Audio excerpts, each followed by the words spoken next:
Hello everyone, welcome to Corporate Bridge Academy. You are learning the course on corporate banking products and relationship management. So this course is basically divided into two parts, that is corporate banking and its products, and then we move forward with the concept of relationship management. So let's see what is the course structure. So as I said, first of all, we have the corporate banking products, that is debt product, liability products, trade products, treasury, and then finally project finance and debt syndication. So let me just tell you that in debt products, we also have different categories of debt. So we are going to actually learn this when we start with the concept of debt products, and so follows for liability products. That is, for liability products also we have 3 or 4 different kinds of liability products. So we are going to learn them in detail. In trade products, we are going to learn the concept of factoring, bank guarantee, letter of credit, etc. Same concept applies with treasury products, and then we are going to move forward with what is the meaning of project finance, how it is used, and when is syndication carried out. So this is about the corporate banking products. So once we are done with this, then we move on to the concepts of relationship management. So basically, first of all, we are going to start with a case or an animated video to understand exactly what is relationship management.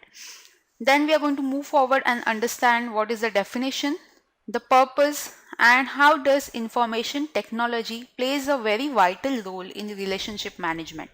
Then we are going to take an example to understand how relationship management work and how you can use it to enhance your sales and your business. Then we are going to move forward and understand what can be different effective steps for any organization if it wants to implement relationship management. So what steps it should follow are listed in this guide. Then we are going to move forward and understand how relationship management is been carried out in banking sector.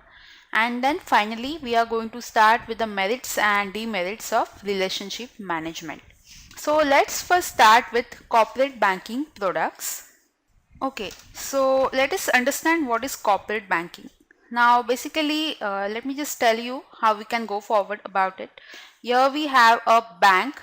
So let's say this is a bank that we have.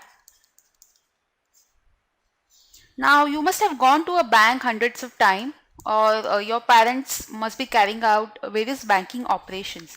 So on individual level, we know what are the services which are given by bank, because we go to bank like every week. We have some transactions which are involved with bank. So on individual level, we are quite clear with what are the concepts that are applied to a bank and how we can open an account, a saving account, a current account. So we are little bit aware of this concept, that how individuals can open their accounts in bank and how they can carry out with different transactions. But now here we are going to see how corporates they make use of bank.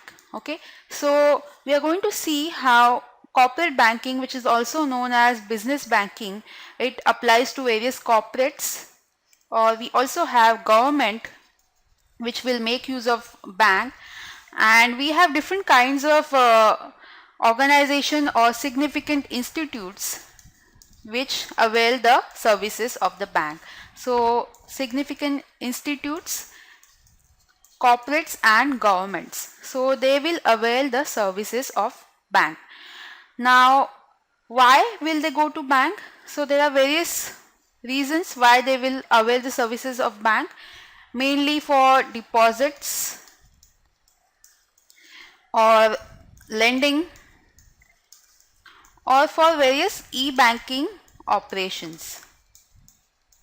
So we are going to see these concepts, how they are applied to bank with respect to various corporates, and we are going to see what are the different products which are made available by banks for these corporates. So we are going to see the corporate banking products which are made available by these banks, so applied over here.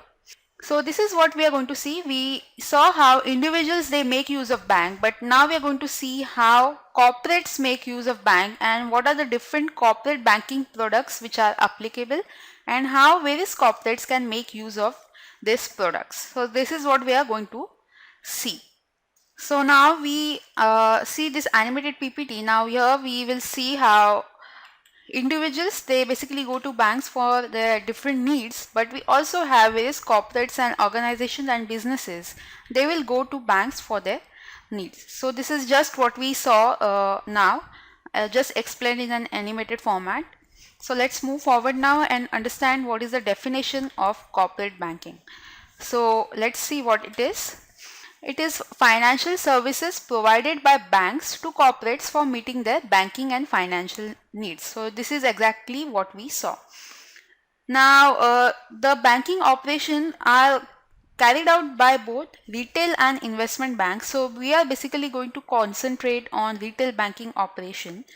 Now, corporate banking is also known as business banking, and as we saw, it deals with corporate customers. So not just individuals like us. We are going to see a different class of banking, that is corporate banking. Now, if you want to just see when was the term originated, it was basically originated in United States, and the reason for its origination was to distinguish it from investment banking. So basically started in the year 1933 to distinguish the two terms, that is investment banking and corporate banking.